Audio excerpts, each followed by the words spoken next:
ये सिर्फ पति पत्नी की प्रेम कथा नहीं है, बल्कि दृढ़ निश्चय, बुद्धि और प्रेम से मृत्यु को भी हराने की मिसाल है। कथा का सार: सावित्री मद्र देश के राजा अश्वपति की इकलौती कन्या थी। बहुत तेजस्वी और विदुषी। उसने स्वयंवर में सत्यवान को चुना, जो द्युमत्सेन नाम के अंधे राजा का पुत्र था। सत्यवान का राज्य छिन चुका था और वो माता पिता के साथ वन में रहता था। विवाह से पहले ही नारद मुनि ने बताया कि सत्यवान अल्पायु है।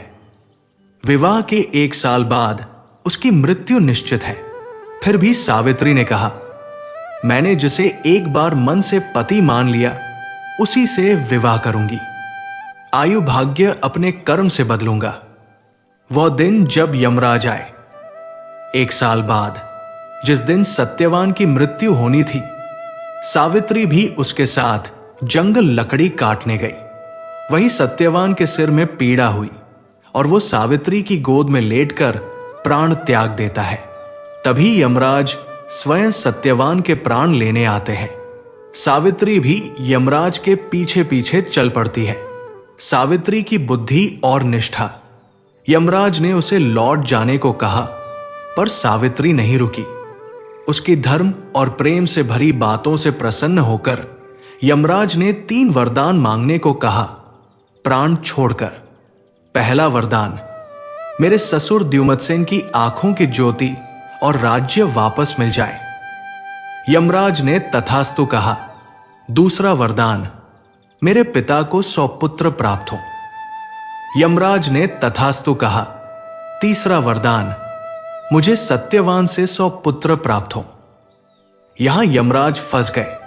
सावित्री को पुत्र तभी मिल सकते थे जब सत्यवान जीवित हो। सावित्री की बुद्धिमत्ता और पतिधर्म के आगे यमराज को झुकना पड़ा। उन्होंने सत्यवान का जीवन लौटा दिया। इस कथा से 3 बड़ी सीख। संकल्प की ताकत। सावित्री को पहले से पता था कि रास्ता कठिन है, फिर भी उसने अपना चुना हुआ मार्ग नहीं छोड़ा। एक बार मन बना लिया तो हालात के आगे घुटने नहीं टेके। प्रेम बुद्धि अजय। सिर्फ भावुक होकर रोने नहीं बैठी। यमराज के सामने तर्क, धर्म और वाक्पटुता से अपना हक मांगा। मुश्किल में दिमाग ठंडा रखना सबसे बड़ा हथियार है। कर्म से भाग्य बदलता है। होनी को कोई नहीं टाल सकता, ये मानकर बैठ जाते तो कहानी वही खत्म थी। सावित्री ने कर्म किया और मृत्यु का लिखा भी बदल दिया।